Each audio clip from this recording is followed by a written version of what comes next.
তো গাইস প্রথমে ভিডিওটি দেখো, তারপর এই ভিডিওর ফানি কমেন্ট পড়বো। ভাড়াতে গুন্ডা এনেছে আমার মা গো, কোথাকার গুন্ডা জানি না আমি মা গো।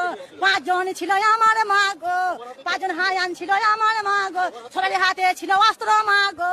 আমরা আটকাতে গেছি, আমাদের ছুটি ছুটি আমরা বাইরে বার করে দিল আমার মা গো। কি হয়েছে কিছুই বুঝতে পারছি না, ও আমার মা গো। বলেন কি?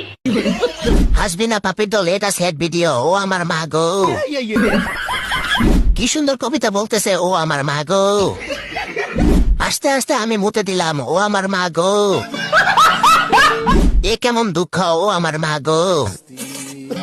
আস্তে আস্তে দাঁতটা খসে পড়ে গেছে, আমি আর খুঁজে পাচ্ছি না, ও আমার মা গো। 5 জন গুন্ডা ছিল, ও আমার মা গো। এইবার চাচি ভাইরাল, ও আমার মা গো। ঠিক বলেছো। এই ভিডিওতে লাইকে তো কম কেন, ও আমার মা গো।